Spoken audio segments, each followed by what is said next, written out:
Coucou, bienvenue à notre chaîne YouTube Jeanne Forêt Santé. Aujourd'hui, nous sommes encore à Cuba pour vous donner l'émission sur l'amaigrissement.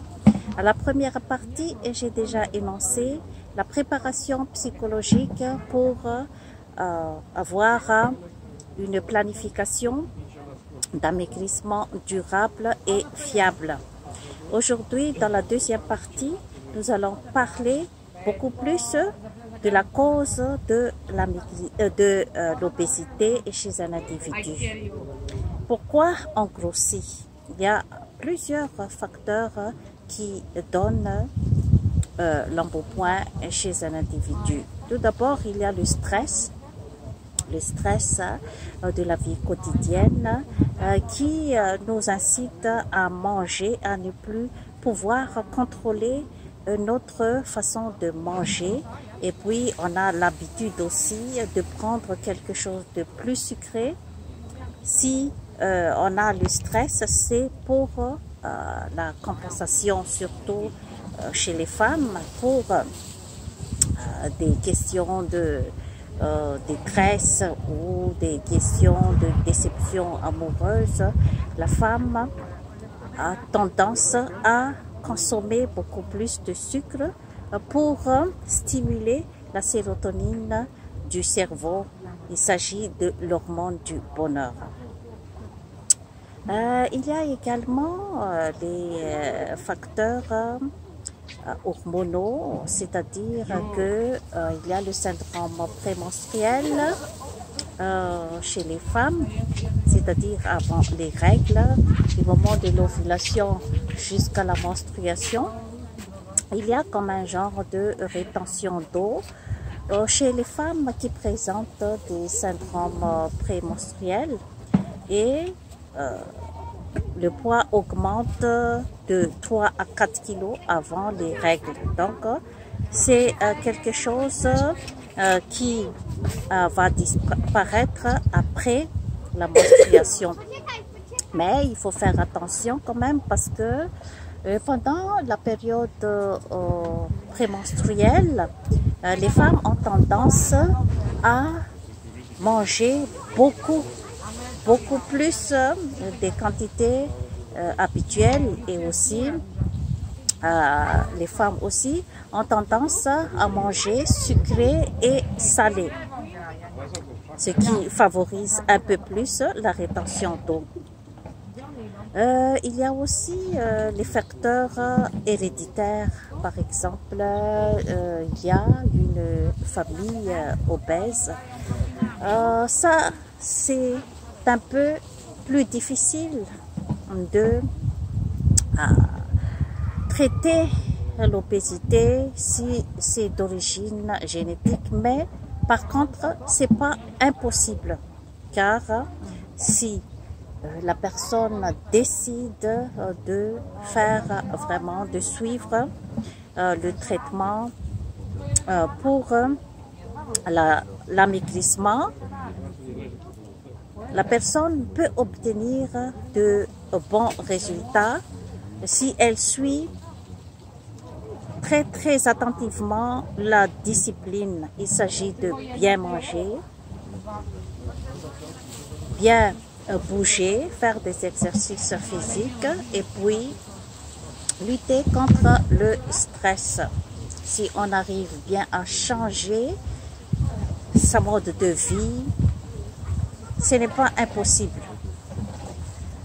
Il y a aussi d'autres facteurs, par exemple les habitudes de vie, les gens qui travaillent la nuit a beaucoup plus de possibilités de grossir, parce que la nuit, normalement, le métabolisme doit être au repos pendant la nuit.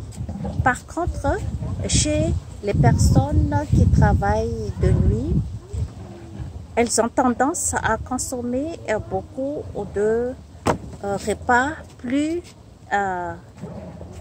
caloriques.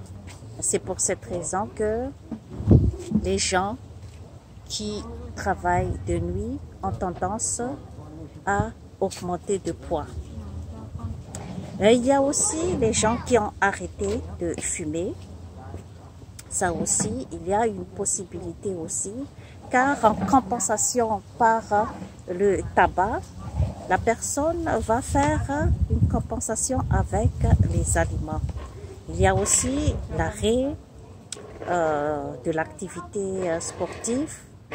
Par exemple, les gens qui ont exercé beaucoup des exercices physiques auparavant et spontanément ils ont arrêté, ils ont plus de possibilités d'augmenter de poids.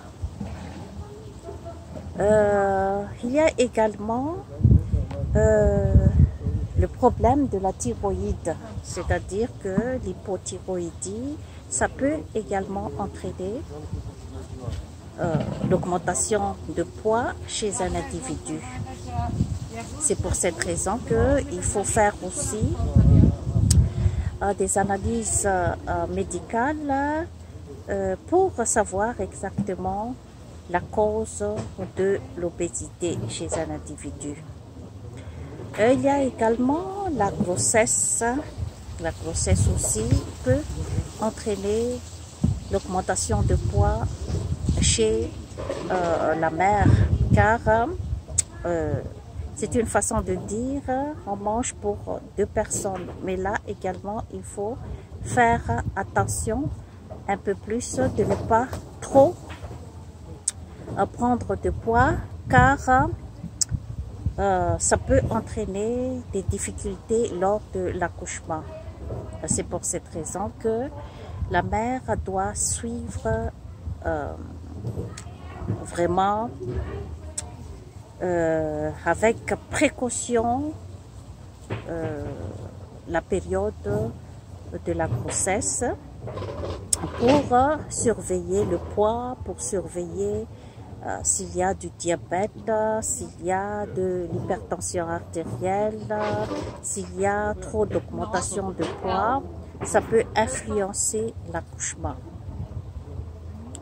Donc, on a survolé presque toutes les causes de l'obésité, car il faut bien savoir de près les causes pour pouvoir éradiquer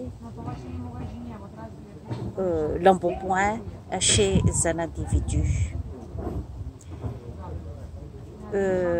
Voilà donc pour les causes de l'obésité. Donc, à la prochaine étape, nous allons parler beaucoup plus de comment reconnaître que la personne est obèse. Je vous remercie de votre attention. Abonnez-vous à notre chaîne YouTube Jeanne Forêt Santé et likez. Bye bye.